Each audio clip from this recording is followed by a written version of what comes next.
बहुत अच्छी बात है। और अभी 1-2 दिन पहले भी मुझे ये पता चला कि जो हमारे यहाँ के सर्विस मैटर थे, वो सारे सर्विस मैटर वो हमारे कैट में ट्रांसफ़र कर दिए हैं, चंडीगढ़ में सेंटर एडमिनिस्ट्रेटिव ट्रिब्यूनल में ट्रांसफ़र कर दिए हैं हमारे सर्विस मैटर। तो ये बहुत बड़ी तरक्की है। यहाँ जम्मू पास में था, आदमी ना घूम पाता था ना कुछ था, जम्मू जाना, वहाँ से वापस घर आ जाना। अब तो बहुत तरक्की है। अब रियासी और गुलाबगढ़ का एक बच्चा और कोई ऐसा एम्प्लॉय जो दक्षिण मड़वा के पहाड़ों पे रहता हो और कोई उड़ी के पहाड़ों पे रहता हो, वो चंडीगढ़ जाएगा, घूमेगा, बहुत सारे पैसे 30-40 हज़ार रुपये जेब में रखेगा, वो खर्च करके आ जाएगा और वापस आके मुमकिन है भीख मांगनी पड़े। फ़र्क क्या पड़ता है? तरक्की इसी का नाम है।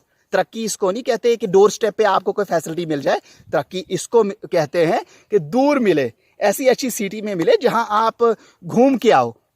और वकील वो जो अपनी रोजी रोटी कमा रहे थे और बहुत अच्छे से किसी टॉप के स्कूल में अपने बच्चों को एजुकेशन दे रहे थे। टॉप के स्कूलों में, इवन के दिल्ली पब्लिक स्कूल में बहुत सारे बच्चे पढ़ते थे वकीलों के, और उसके बिना उनका लाइफ स्टैंडर्ड जो है वो बहुत हाई भी हो गया था। बड़ी बड़ी गाड़ियों में घूम रहे थे। अब बड़ी गाड़ियों में नहीं घूमेंगे, अब वो 800 में घूमेंगे, क्योंकि रेवेन्यू के जो मैटर थे, जो लैंड की रजिस्ट्रेशन होती थी, वो तो उनसे पहले ही छीन ली थी। और उसके बाद एक तरक्की तो उस वक्त बहुत बड़ी हो गई थी। और अब चूंकि ये जितने सर्विस मैटर थे हमारे जम्मू कश्मीर में, एम्प्लॉयज़ बहुत ज़्यादा हैं और सर्विस मैटर बहुत ज़्यादा हैं, और ये जितने भी सर्विस मैटर थे इनसे पैसा कमाया जाता था, फीस ली जाती थी, और उस जो पैसा कमाया जाता था वो उसके लिए बहुत एक बड़ा बंगला बनाया था, अच्छा मकान बनाया था वकीलों ने, और उसके बिना अच्छे अच्छे स्कूलों में बच्चे पढ़ रहे थे, अच्छे कोचिंग सेंटर्स में पढ़ रहे थे। अरे अब अच्छे कोचिंग सेंटर में नहीं पढ़ेंगे, घर में खुद ही तो पढ़ा दो, काम तो कुछ बचा ही नहीं। अब घर में ही बैठना है तो रेवेन्यू भी छीन गया, सर्विस मैटर भी छीन गया, जब काम ही कुछ नहीं है तो क्या पढ़ाने, यहाँ ही पढ़ा लो।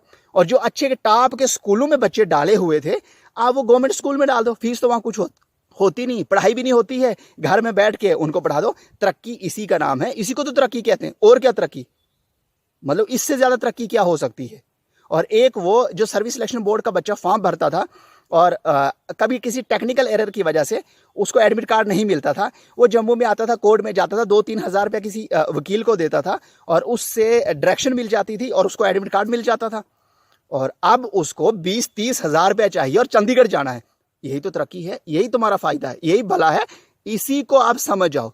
और अगर तुम इस सब के खिलाफ बोलोगे और ये ना बोलो कि ये तरक्की है, यही डेवलपमेंट है, तो तुम एंटी नेशनल